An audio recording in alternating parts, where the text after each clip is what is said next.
Hello Jain दोस्तों, मैं शुभम आप सभी का स्वागत करता हूं आपके अपने यूट्यूब चैनल शुभमी क्लासेस में। और देखिएगा, कल से आपके एग्जाम चालू होने वाले हैं। पहले तो जिसने भी दिल से तैयारी की है और जो भी इस बार फौजी बनना चाहता है भाई, जिनका भी एग्जाम है कल से आने वाली 10 तारीख तक, आप सभी को बेस्ट ऑफ लक।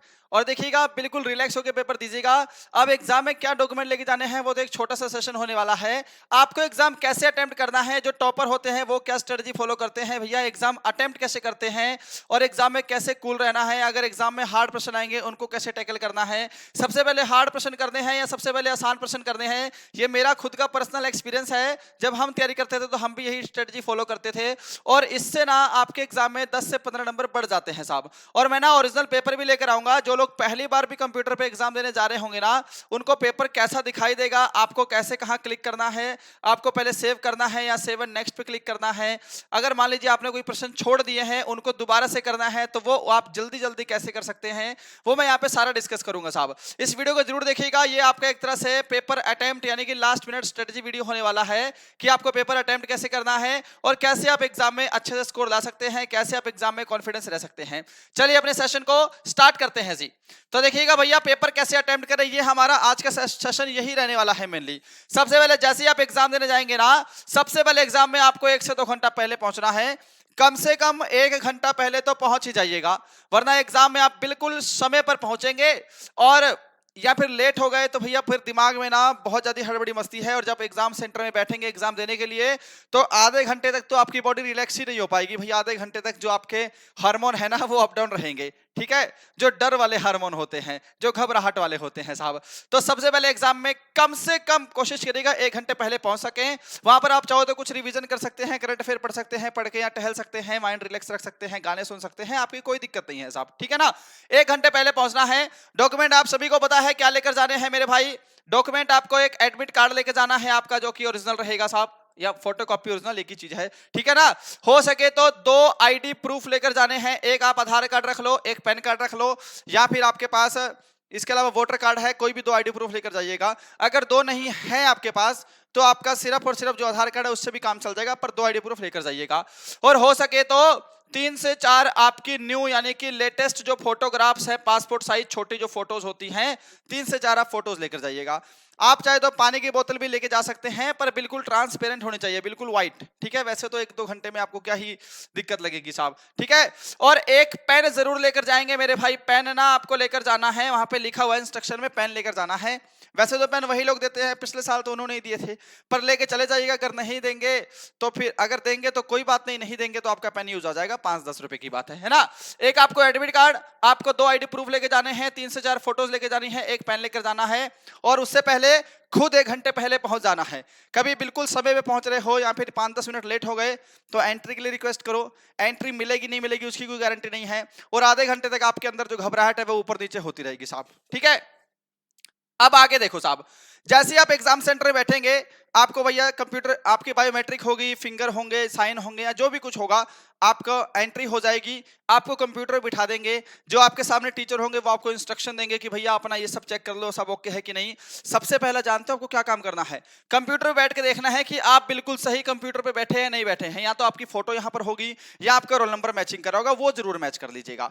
दूसरा सबसे बड़ा काम क्या है, अपना कंप्यूटर चेक कर लेना भाई। ये मैं खुद एग्जाम देने गया था एक बार एसएससी सीएचएसएल का, तो मेरे साथ समस्या हो गई थी कि जो कंप्यूटर का माउस है ना, माउस वो जरूर चेक कर लेना भैया, वो सही से काम कर रहा है कि नहीं कर रहा है। नहीं तो कंप्यूटर का माउस ना मेरा बहुत स्लो हो रहा था भाई, ठीक है ना। और मेरे 10 मिनट खराब हुए थे वहां पर। 1 घंटे का समय है, समय फालतू नहीं मिलेगा। 1 घंटा होते ही ऑटोमेटिक आपका पेपर सबमिट हो जाएगा, ठीक है। तो अपना माउस चेक कर लेना भैया, कंप्यूटर हैंग सैंग तो नहीं कर रहा है। और जब आप बैठते हैं ना तो नीचे ही आपके ना सीपीयू वगैरह रखा होता है, देख लेना नीचे तारे वगैरह तो नहीं रखी। कभी हड़बड़ी में उस पर लात लगा दो और फिर सिस्टम आपका डाउन हो जाए, फिर आप 10-5 मिनट खराब करें। मतलब बहुत कुछ भी दिक्कत आ रही है, जो सामने टीचर होगा उससे आप लोग डिस्कस कर लेंगे। ये तो होगी हमारे एग्जाम सेंटर में पहुंचने की बात और महत्वपूर्ण बिंदु जो आपको ध्यान देने हैं। इतना क्लियर है। आप देखो साहब, दूसरा सबसे इंपॉर्टेंट क्या है, जैसे ही आपका एग्जाम खत्म होगा, सबसे पहले मैं यही चीज बोल रहा हूं आपको, अगर आपके पास समय बच रहा है तो क्वेश्चन अपने हाथ पे लिख लो या एडमिट कार्ड पे लिख लो या अपने दिमाग में रट लो। भैया जी, जीके, साइंस, मैथ, रीजनिंग, जितने भी प्रश्न आपको याद है भाई, अगर आपने मुझसे पढ़ाई की है, आप मुझे बड़ा भाई मानते हैं, गुरु मानते हैं, या जो भी है, ठीक है। ये 8930141125 मेरा हेल्पलाइन नंबर है। इस नंबर पे आपको एग्जाम सेंटर से बाहर निकलते ही कॉल करना है भाई, या फिर व्हाट्सएप पे जितने भी प्रश्न आपको याद हैं, ठीक है, या तो मुझे प्रश्न लिखकर भेज देंगे या प्रश्न आप लोग मुझे फोटो खींचकर भेज देंगे या कॉल करके बताएंगे। बस ये काम आप जरूर करिएगा ताकि हम सबसे पहले एनालिसिस कर सकें और जो आने वाले आपके भाई बहन एग्जाम देने जा रहे हैं कुछ उनका भी फायदा हो और कुछ मैं आपको भी बता सकूंगा आपकी कट ऑफ वगैरह क्या है ना। जब आप मुझे क्वेश्चन भेजेंगे तो आपका नाम क्या है, आपका सेंटर क्या है, आपका एग्जाम जीडी का है किसका है, मुझे सब कुछ लिखकर भेजिएगा। वैसे तो अभी जीडी के एग्जाम चलेंगे। अब देखो साहब, अब आते हैं हम लोग मेन चीज पे। सबसे मेन पॉइंट यहाँ पे क्या है कि स्टार्ट विद इजी क्वेश्चन। अभी मैं आपको और भी चीज बताऊंगा जो कि मोस्ट इंपॉर्टेंट है साहब। जब इससे पहले मैं आपको, चलो इधर आते हैं साहब। देखो जी, आपके एग्जाम में 4 सेशन आएंगे। आप कहोगे सर जी एक जीके का सेशन है, एक साइंस का है, एक आपके पास मैथ का सेक्शन आएगा और एक आपके पास सेक्शन आएगा जी रीजनिंग का। ये 4 सेक्शन आएंगे आपके पास। अब देखो साहब, मैं जो आपको अटेम्प्ट करने की तरीका बता रहा हूं ना, ये मैंने पहले भी बताया है, पिछले साल भी बहुत लोगों का फायदा हुआ है। सबसे पहले आप लोग जीके अटेम्प्ट करिएगा साहब, ठीक है, जीके अटेम्प्ट करना है सबसे पहले। और ऐसा नहीं कि अब नेगेटिव मार्किंग नहीं है, चेक कर लेना एग्जाम में बैठते ही कंप्यूटर पे भैया नेगेटिव मार्किंग दिखा रहा है या नहीं दिखा रहा है। वैसे तो आ गया है कि नेगेटिव मार्किंग नहीं है, पर फिर भी क्रॉस चेक कर लेना। अभी तो नेगेटिव मार्किंग नहीं है, मैं उसके हिसाब से बता रहा हूं। प्रश्न तो आपको एक भी नहीं छोड़ना है। अगर नेगेटिव मार्किंग नहीं है तो 50 की 50 अटेम्प्ट करके आने हैं और तरीके से करने हैं। ये नहीं कि भैया बस उड़ा दो बस, है ना। जीके सबसे पहले अटेम्प्ट करना है। अब मान लो जीके के आपके पास 15 क्वेश्चन आते हैं जी एग्जाम में। आपने फर्स्ट टाइम में क्या किया, जब फर्स्ट आपने अटेम्प्ट किया है जीके में, आपने 15 में से भाई पहली बार 10 क्वेश्चन आपको आते हैं। सबसे पहले जो प्रश्न आपको आसान आसान आते हैं वो आपको वही करने हैं। जिस प्रश्न में लग रहा है कि भैया लंबा प्रश्न है या थोड़ा समय लगेगा, थोड़ा सोचना लगेगा, उसको नेक्स्ट कर देना है आपको, उसको अटेम्प्ट नहीं करना शुरू में, ठीक है ना। सबसे पहले आसान प्रश्न अटेम्प्ट करने हैं ताकि आपके जितने भी प्रश्न आपने शुरू में किए हो वो बिल्कुल 100% सही हो और उतने नंबर तो आपके कंफर्म हो जाए साहब, है ना। नहीं तो हार्ड प्रश्नों को भी शुरू में देखना शुरू कर दोगे तो समय ना बचे और आपके आते हुए प्रश्न छूट जाए, वो सबसे बड़ा लॉस हो जाएगा। सबसे पहले मान लिया मैंने 15 में से 10 प्रश्न आते थे बिल्कुल एकदम ओके मैंने कर दिए। फिर हम साइंस पे आ जाएंगे। साइंस में से 15 में से आजकल साइंस हार्ड आ रही है, मैंने कहा भी 7 से 8 क्वेश्चन ही हम कर पाए साहब। साइंस के हमने सिर्फ 7 से 8 क्वेश्चन ही अटेम्प्ट किए हैं। फिर हम लोग मैथ पे आ जाएंगे। मैथ के हमने 15 में से केवल 10 क्वेश्चन अटेम्प्ट किए। मैं मान रहा हूँ 5 प्रश्न मुझे आते हैं, 5 पर मुझे लंबे दिखाई दे रहे हैं, इसलिए मैंने छोड़ा है कि मैं बाद में आराम से रिलैक्स होकर कर लूंगा, ठीक है ना। और रीजनिंग के मैंने शुरू में भैया 3 या 4 क्वेश्चन अटेम्प्ट किए हैं साहब। अब इतना सब कुछ करने में ना आपको ये जीके और साइंस के 30 प्रश्न देखने में आपको सिर्फ 5 से 7 या 10 मिनट लगेंगे। सिर्फ 10 मिनट में आप जीके अटेम्प्ट कर लोगे, जीके साइंस दोनों। क्या करना है, प्रश्न देखना है, टिक करना है, नेक्स्ट करना है, प्रश्न देखना है, टिक करना है, नेक्स्ट करना है, जो आता है उसको टिक करना है, जो नहीं आता उसको नेक्स्ट करना है, यही करना है शुरू में। मैं कह रहा हूं भाई आपने यहां पर 35 मिनट में ये पहला सेशन अटेम्प्ट कर लिया होगा, बड़े आसानी से कर लोगे अगर तैयारी की है मस्त होके। फिर आपको क्या करना है, दोबारा से पहले नंबर पे आ जाना है। अब ऐसा नहीं है कि पहले क्वेश्चन को स्किप करोगे, नेक्स्ट भैया मैंने कौन सा अटेम्प्ट किया है कौन सा नहीं किया है, वो मैं आपको इस वीडियो में बताऊंगा कि एग्जाम में आपको कैसा दिखाई देगा। अगर आपने कोई प्रश्न छोड़ दिए हैं बाद में अटेम्प्ट करने के लिए तो आप केवल उन्हीं प्रश्नों पर कैसे पहुंच पाएंगे ताकि आप समय बचा पाए अपने, है ना। वो मैं आपको अभी इसी वीडियो के लास्ट में बताऊंगा, देख लेना भाई, ठीक है। अब देखो जीके में क्या है, हमने 10 किए हैं, 5 रह गए हैं। फिर आप समय ले लो अपना भाई, फिर आप ध्यान से पढ़ लो। कोई प्रश्न ऐसा होता है कि आपने पढ़ा है पर आंसर याद नहीं आ रहा है, उसमें एलिगेशन लगाने का मेथड भी मैं आपको आगे बताऊंगा।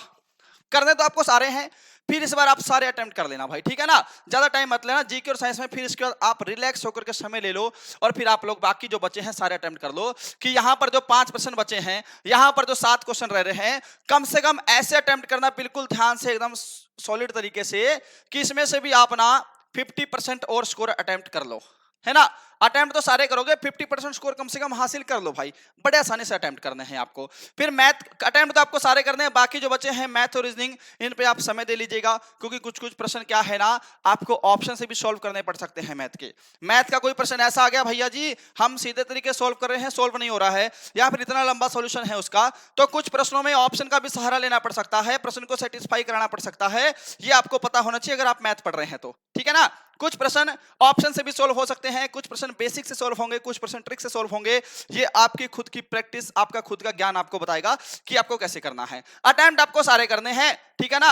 अब इधर देखो साहब, स्टार्ट विद इजी क्वेश्चन जो मैंने बताया है कि पहले आसान प्रश्नों से ही शुरू करना है ताकि आपका कॉन्फिडेंस भी बढ़ सके भाई और आपके अच्छे मार्क्स आ सके। स्क्वायर क्विक मार्क्स, यानी कि आपका कॉन्फिडेंस भी बढ़ेगा और आपने जितने प्रश्न अटेम्प्ट किए हैं कम से कम उतने प्रश्न तो बिल्कुल सेफ हो जाओगे ना आप, सबसे पहले आसान प्रश्न कर लीजिएगा, वरना अगर आप पूरा पेपर एक बार में करने की सोचेंगे, हार्ड भी अटेम्प्ट करेंगे तो समय नहीं बचे क्या पता, और आते हुए प्रश्न बहुत सारे रह जाएं, बार बार मौका नहीं मिलता है। Attempt easy question, known question, first to secure quick marks, ठीक है। लीव टफ क्वेश्चन और confusing ones for later review. जो मैंने बताया है कि जो भी प्रश्न टफ लगे या जो भी प्रश्न कंफ्यूजन लगे उसको बाद में छोड़ दीजिएगा, ताकि हम उसको बाद में टैकल कर सकें, है ना।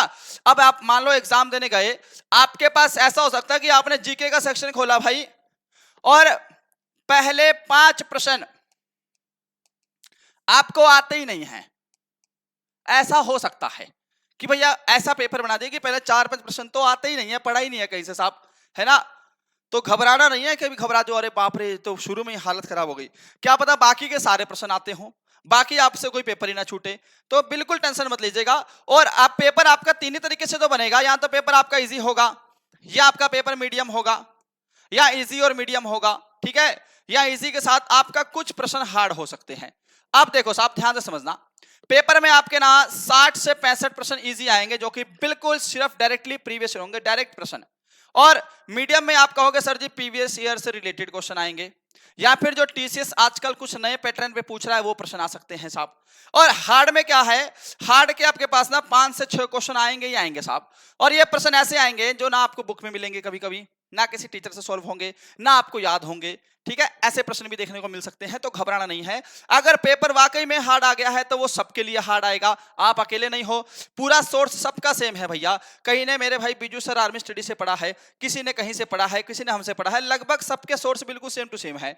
अगर आप सबको प्रश्न नहीं आ रहे हैं, हार्ड है, तो बाकी सबके लिए भी हार्ड है साहब। इसमें यूपी वाला बच्चा कोई नहीं बैठेगा, यूपीएससी वाला सोच रहे आप एग्जाम देने बैठेगा, इसमें एसएससी सीजीएल सीएचएसएल वाले भी नहीं बैठते हैं, सिर्फ आर्मी वाले ही बैठते हैं, घबराना नहीं है। अब आगे देखो साहब, आपने इतनी चीजें अटेम्प्ट कर ली हैं, मैं आपको क्या बता रहा हूं, ठीक है ना।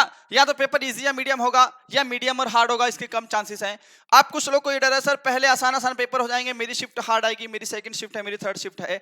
भैया जी ऐसा है कि ऐसा कुछ नहीं है, ठीक है ना। अगर आप पहले ही मन में ये बिठा लोगे तो एग्जाम में जाते ही आपके जो डर वाले हार्मोन है ना वो अप डाउन करने शुरू हो जाएंगे। ऐसा कर्म मत करना साहब, ठीक है। अब इधर देखो जी, जो मेन चीज समझा रहा हूं मैं आपको, use intelligent guesses only when you can eliminate 1-2 options. अब इसमें क्या है, अब यहां पर मैं बताऊंगा एलिगेशन मेथड कैसे लगाना है, ठीक है ना।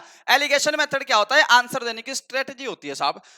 आप पहली चीज तो जो मैं ये बता रहा हूं सबसे मेन ये है कि भैया एग्जाम में आपने कोई प्रश्न सॉल्व किया जिसका आंसर है सर 1.12, जिसका आंसर है सब 1.012, जिसका आंसर है 100.2, इस प्रकार से ऑप्शन सेम टू सेम कभी कभी आते हैं मैथ या रीजनिंग में कभी कभी, ठीक है ना।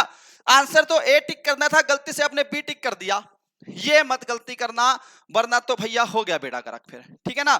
जब आंसर टिक करोगे 100% एक्यूरेसी के साथ, 100% दिमाग के साथ टिक करना है, बिल्कुल रिलैक्स होकर बैठना है। जब भी घबराहट होने लगे ना भैया जी अपने भगवान का नाम याद कर लेना, सरस्वती माता का नाम याद कर लेना, बिल्कुल लंबी सांस लेना और फोकस इधर करना बस। उस समय कुछ नहीं सोचना है कि सिलेक्शन होगा नहीं होगा, भैया ये पेपर है, मुझे बस आज इस पे ध्यान देना है, 1 घंटा अपनी जिंदगी का मुझे इस पे देना है, उस पे फोकस करना है बस, ठीक है ना।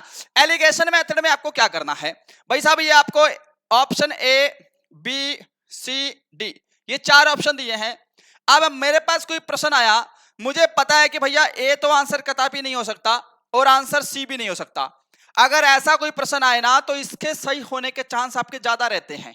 जो आपने पढ़ा है पर कंफ्यूजन है उसको बाद में ही सॉल्व करना है, शुरू में नहीं सॉल्व करना बस, ठीक है ना भाई। ए और सी आंसर नहीं हो सकता, अब बी और डी में से आंसर होना चाहिए भाई, इसमें भी कंफ्यूजन तो है ना। अगर आपने पहले प्रश्न पढ़ा है, जिस प्रश्न पे आपके दिल ने कह दिया भैया ऑप्शन बी आंसर है, तो अब सोचना नहीं है, ऑप्शन बी को टिक कर देना है साहब, ठीक है ना। अगर आप फिर भी कंफ्यूजन में आ गए तो भैया फिर तो क्या करोगे, इसमें अक्कड़ बक्कड़ बम्बे वो 80-90 पूरे 100 वही करोगे। तो जिस प्रश्न ने पहले दिल से आवाज दे दी भैया ये आंसर ठीक है, या एक बार रिकॉल करके देख लेना, आंख बंद करके सोच लेना इस प्रश्न को भी क्या कहना चाह रहा है, क्या आंसर क्या है, ठीक है ना, कर सकते हो आप। एलिगेशन मेथड इसको बोलते हैं, एलिगेशन ऐसे लगाया जाता है साहब, ठीक है ना। तो थोड़ा सा आप सभी को ध्यान रखना है, पेपर अटेम्प्ट करने की मैंने आपको स्ट्रेटेजी बताई है, पेपर आपको अटेम्प्ट कैसे करना है साहब। Don't spend too much time on a single question. अब सबसे ज्यादा टाइम हम लोग स्पेंड करते हैं साहब मैथ और रीजनिंग में। भाई साहब मैथ और रीजनिंग में ऐसा प्रश्न आ गया कि देखने में आसान लग रहा है पर सोल्व नहीं हो रहा, साला क्या करें भाई, है ना। अब जो सोल्व नहीं हो रहा है उसको ईगो पे मत लेना, मैंने बोला है उसको बाद में सोल्व करना है। कुछ कुछ प्रश्न तो ऐसे होते हैं ना भाई कि उस समय तो आंसर नहीं निकल रहा है, हमने 2 बार ट्राई किया, दोनों बार आंसर नहीं आया जी, हमने छोड़ दिया, हम सोचे बाद में ट्राई करेंगे, और जब हमने बाद में ट्राई किया ना, पहली बार में आंसर निकल जाता है। ठीक है, उस समय दिमाग में एक कैलकुलेशन बैठ जाती है और हम कितना भी सही करें वो कैलकुलेशन फिर से हम वही रगड़ देते हैं बार बार। ऐसा होता है, प्रैक्टिस की है तो ऐसा होगा जरूर। ठीक है ना। बाकी मॉक टेस्ट जिनका आने वाली शिफ्टों में एग्जाम है वो मॉक टेस्ट लगाते रहिएगा, मॉक टेस्ट हमारी भी अवेलेबल है, मॉक टेस्ट लगाते रहिएगा साहब एप्लीकेशन से। ठीक है ना। अब सुनो मेरी बात, ये हो गया जी। ठीक है, keep the last 10 to 5 minutes for revision. अब रिवीजन मतलब क्या है कि अगर आपके पास समय बच रहा है ना, आपने सारे प्रश्न टिक कर दिए हैं, आप चाहो तो एक बार रिव्यू भी ले सकते हो, क्विक रिव्यू ले सकते हो सबका, अगर समय बच रहा है तो। और अगर समय बच रहा है, कुछ प्रश्न याद करके लिख कर ले आइएगा, ताकि हमें आप लोग जरूर बताएं। ठीक है ना साहब। अब देखो जी, ये मैंने आपको तरीका बता दिया है कि जब भी पेपर अटेम्प्ट करना, पहले आसान प्रश्न अटेम्प्ट करने हैं आपको, ताकि एक बार आप लोग पेपर से गो थ्रू हो जाएं कि आपके सामने पेपर जो दिया है वो दिया क्या है। आप एक आसान आसान प्रश्न करके पहले कोशिश करिएगा जल्दी से जल्दी 30 से 35 मिनट में या 40 मिनट में इन 50 प्रश्नों तक एक बार पहुंच जाएं, ताकि आपके माइंड में तो रहेगा कि हाँ भैया इतने प्रश्न हैं भैया।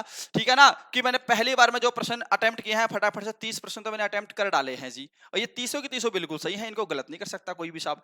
अब जो अगले 20 प्रश्न आपके बच्चे हैं उसमें से भी 12 13 करने तो आपको सारे हैं, अगर नेगेटिव नहीं है तो सारे अटेम्प्ट करने हैं, पर उसमें भी फोकस करना है कि गड़बड़ ना हो बस। ठीक है, कूल रहना है, बिल्कुल रिलैक्स रहना है जी, बस इतना काम कर दीजिएगा।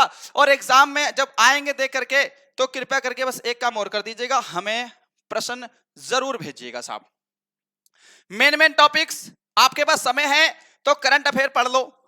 भारत में कौन क्या है मैंने आपको करा दिया है, सीएम एंड गवर्नर मैंने करा दिया है आपको, युद्ध अभ्यास मैंने आपको करा दिए हैं। ठीक है, ये सारे रट लीजिएगा सही। और आज रात को 9 बजे करंट अफेयर का भी वीडियो आ जाएगा जी। वैसे कल रात आने वाला था, बारिश की वजह से नहीं आया, आज भी बारिश नहीं गड़बड़ हो गया, नहीं हो पाया, रात को कर लेंगे। लाइट ना भी रही तो इन्वर्टर अब हमारा चार्ज है, क्लास हम कर लेंगे। आज रात को 9 बजे आपकी करंट अफेयर की क्लास लगेगी, और ये 150 प्रश्न हम करेंगे इसके अंदर, पूरे 9 महीने के टॉप 150। याद रखना, ये क्लास जरूर अटेंड करिएगा। ठीक है, बस यही थी आपकी स्ट्रेटजी। मैं उम्मीद करूंगा आप सभी समझ गए होंगे पेपर अटेम्प्ट कैसे करना है। अब जाने से पहले मैंने आपको क्या बताया था भाई, ठीक है, कि भाई पेपर ना, ओरिजिनल पेपर दिखा रहा हूं मैं आपको, जब ये ऑफिशियल वेबसाइट से मैंने लिया है, आपको ना इस प्रकार से देखना है, सारा कुछ चेक करना है। देखो ध्यान से समझ लो, फिर हम सेशन को बंद करेंगे, है ना। एग्जाम में ऐसा ही बिल्कुल सेम आपके पास ऐसा इंटरफेस आएगा, क्योंकि ऑफिशियल वेबसाइट पे अगर ये डाला है सेम ऐसा ही आने वाला है। आप यहाँ पे नेक्स्ट करो, आप यहाँ पर अपनी डिफॉल्ट लैंग्वेज चूज करो, जैसे मेरी हिंदी है, यहाँ पर क्लिक करना है, और ये I am ready to begin, ये तभी चालू होगा जब आपका टाइम पूरा हो जाएगा। भैया जिनका 8:30 बजे पेपर है, 8:30 बजती बोलेगा भैया टिक करो टिक करो टिक कर देना, ये आपके पास ऐसे पेपर का पेज ओपन हो जाएगा। अब क्योंकि ये तो मैंने इस पे खोल रहा हूँ वेबसाइट पे, तो स्लो चल रहा होगा, वहां पे आपका स्लो नहीं चलेगा। देखो प्रश्न क्या है कि वस्तु के चमत्कारों का शहर आगरा टेस्ट का मेजबान है ना। अब मैं कह रहा हूं भाई मुझे इसका आंसर पता ही नहीं है जी। देखो अजंता की गुफाएं, एलोरा की गुफाएं दोनों महाराष्ट्र में है, सूर्य मंदिर उड़ीसा में है, आगरा बोला है तो हम ताजमहल ही आंसर करेंगे, आपको पता है इस चीज का। मेरी बात सुनो, मैं कह रहा हूं मुझे आंसर नहीं पता है तो मैं यहां पर सीधा नेक्स्ट करूंगा, मुझे इस पे किसी पे टिक नहीं करना, मैंने नेक्स्ट कर दिया। अब मुझे पता है धोलावीरा का प्राचीन शहर राज्य किस राज्य में है, भैया धोलावीरा कहां पे है, मैं कह रहा हूं चलो गुजरात में, मुझे इसका आंसर पता है, मैंने गुजरात टिक करके ये सेव एंड नेक्स्ट पे मैंने क्लिक कर दिया साहब। ठीक है ना। अब कभी कभी ऐसा होता है कि मैंने इस पे आंसर कर दिया, भाई मुझे इस पे आंसर नहीं करना था, आप ना बाद में भी आकर के आंसर चेंज कर सकते हो। ठीक है, आप इस पे भी टिक कर सकते हो, 233 पे चेंज कर सकते हो आप। इसमें ये नहीं कि आपने टिक कर दिया वही आंसर रहेगा, आप आंसर को चेंज कर सकते हैं, पर कोशिश करिएगा चेंज करने की नौबत ना आए साहब। और अगर नेगेटिव मार्किंग दिखाई देती गलती से, भैया जी नेगेटिव मार्किंग है ना, यहीं पे दिखा रहा है देखो -0। अगर नेगेटिव हो गया और आपने इसको सोचने का भैया मुझे ये टिक कर दे, मैंने इसको हटाना है, तो क्लियर रिस्पांस करके इस रिस्पांस को हटा भी सकते हैं। ठीक है, ये सारा कुछ है। अब देखो जी, ऐसे आगे आगे बढ़ते चले जाइएगा, जितने प्रश्न आपको आते हैं शुरू में देख रहे हैं मैंने, ये प्रश्न आपके सामने आया एग्जाम में, आपने इस पे फटाफट से टिक किया और आप आगे बढ़ गए, मैं ऐसे ही बता रहा हूं आपको। ठीक है ना, मोढेरा का सूर्य मंदिर का हमें पता है, भैया जी मोढेरा का सूर्य मंदिर कहां पे है, गुजरात में है, हमें पता है, हमने फटाफट टिक कर दिया। अब हमें ये वाला प्रश्न नहीं पता है, ठीक है, तो हम इसको टिक ही नहीं करेंगे साहब, इस प्रश्न को हम टिक नहीं करेंगे, हम फटाफट से सेव नेक्स्ट पे चले जाएंगे। अब देखो, अब आपके पास लास्ट में कि आपको क्या पता कि आपने कौन से प्रश्न किए हैं, कौन से अटेम्प्ट नहीं किए हैं, उनको आप कैसे देखोगे, तो वो आप देखोगे इस चार्ट में, है ना। जिस जिस पे रेड है ये हमने अटेम्प्ट नहीं किए हैं साहब, तो हमको अगर 3 नंबर देखना है तो हम सिर्फ बिना अटेम्प्ट वालों पर ही क्लिक करके पहुंच जाएंगे, बिना अटेम्प्ट वालों पे क्लिक करके हम डायरेक्टली पहुंच जाएंगे, हमें ये अटेम्प्ट करने हैं साहब, है ना। ऐसे करके अटेम्प्ट करिएगा। और सबमिट के ऑप्शन आप ऐसे सबमिट नहीं कर पाओगे शायद, जब आपका टाइम पूरा होगा आप तभी सबमिट कर पा रहे होंगे, है ना। तो ये सारा कुछ खोल के रख दिया है, पेपर अच्छे से दीजिएगा। आप सभी को बेस्ट ऑफ लक। क्वेश्चन मुझे जरूर भेज दीजिएगा व्हाट्सएप पर, ठीक है। सभी को जय हिंद, जय Bharat, thank you so much.